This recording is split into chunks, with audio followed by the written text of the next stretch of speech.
समोर मांडा मग पुढचं मार्गक्रमण करणार आधी पत्रकार परिषद समोर मांडा। तर आपण पाहतोय या ठिकाणी मनोज जरांगे पाटील हे माध्यमांशी केव्हा बोलतात, केव्हा या सगळ्या समाजाला आवाहन करतात त्याची उत्सुकता सर्वांना लागलेली आहे। मात्र माझी भूमिका मी समाजासमोर मांडणार आहे असं जरांगे पाटलांनी या ठिकाणी म्हटलेलं आहे। नेमकी काय भूमिका आता जरांगेंची असेल याकडे सर्वांचंच लक्ष लागलेलं आहे। आपण पाहतोय, आपण पुन्हा एकदा जाऊयात आमचे प्रतिनिधी डॉक्टर माधव सावरगावे यांच्याकडे। माधवजी, तुम्ही काहीच वेळापूर्वी मनोज जरांगेंशी संवाद साधलेला आहे, त्या संवादातून त्यांनी नेमकं काय म्हटलंय सविस्तर सांगा। आता या क्षणाला मी माझा निर्णय जाहीर करणार आहे असं मनोज जरांगे पाटील यांनी सांगितलेलं आहे आणि त्याच निर्णयासाठी हजारो मराठे, लाखो मराठे नवी मुंबईत दाखल झालेत। आता शिवाजी चौकामध्ये त्यांनी जाण्यासाठी प्रवास सुरू केलेला आहे। शिवाजी चौकामध्ये आपला निर्णय सांगणार म्हणजे कोणत्या तरी टप्प्यावर या आंदोलनाची दिशा ठरली जाईल अशी शक्यता दिसते आहे। आता निर्णय लोकांच्या समोर मांडला जाईल। सरकार शिष्टमंडळावर काय चर्चा झाली आहे हे मुद्दे सगळ्यांच्या समोर मांडतील आणि त्यानंतर एक पत्रकार परिषद होईल। पत्रकार परिषदेमध्ये सविस्तरपणे मनोज जरांगे पाटील यांच्या काय मागण्या होत्या, सोबतच सरकारचं शिष्टमंडळ काय त्याच्यासमोर ठेवलं होतं या सगळ्या गोष्टीचा सारासार माहिती पत्रकार परिषद येणार आहे आणि त्यानंतर दुपारी सभा होईल। सभा ही महत्वाची मानली जाते, पण आता या ठिकाणी शिवाजी चौकात सभा असेल किंवा फक्त मेसेज द्यायचा आहे हे अद्यापर्यंत क्लिअर झालं नाही।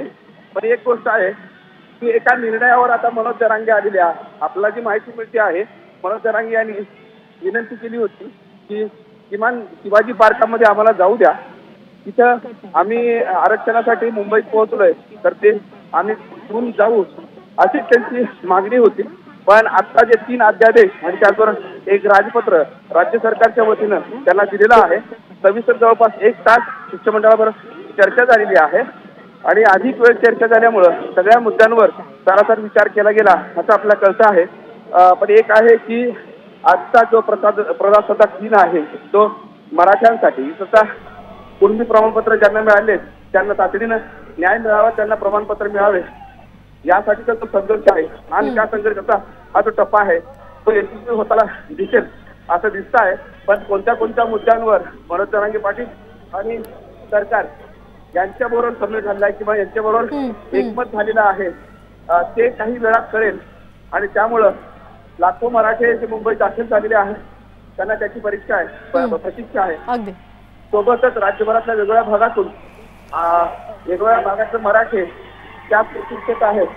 प्रचंड अशी गर्दी या परिसरात झालेली आहे, घोषणा सुरू आहे आणि आता शिवाजी चौकामध्ये निघत असताना त्यांना मी आता प्रश्न विचारला होता की आता पुढचं काय, तर ते म्हणाले की आता शिवाजी चौकामध्ये सगळ्या मराठ्यांसमोर निर्णय सांगू, त्यानंतर पुन्हा पत्रकारांशी संवाद साधू आणि मग पुढचा प्रवास जो आहे तो सुरू होईल। 2-3 महत्वाचे मुद्दे आहेत, ते 3 अध्यादेश दिले होते। त्या 3 अध्यादेशांची माहिती आपल्याला जी मिळते आहे, एक तर सगळे सोयऱ्यांचा अध्यादेश हा पूर्णपणे जी हे सांगितलं होतं त्या मुद्द्यांच्या आधारावर सगळे सोयरे हा अध्यादेश काढावा अशी त्यांची मागणी होती आणि त्यांनी काही लाईन्स दिल्या होत्या। त्या लाईन्सचा आधार घेतलाय का किंवा ज्या शब्द सांगितले होते ते शब्द वापरलेत का याची पूर्ण तपासणी त्यांनी केली होती।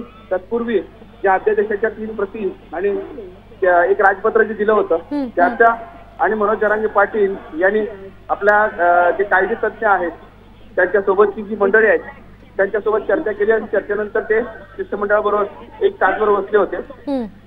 तासाभरामध्ये चर्चा झालेली आहे आणि आता 3 अध्यादेश, एक तर सगळे सोयराचा अध्यादेश फेर झाला असावा अशी शक्यता आहे आणि त्याच महत्वाच्या मुद्द्यावर त्यांनी हे आंदोलन इथपर्यंत आणलं होतं। कारण जर सगळे सोयरे हा शब्द नाही टाकला। अगदी नक्कीच माधवजी, धन्यवाद तुम्ही दिलेल्या या सविस्तर माहितीसाठी। या संदर्भातले सगळे अपडेट्स तुमच्याकडून जाणूनच घेत राहणार आहोत।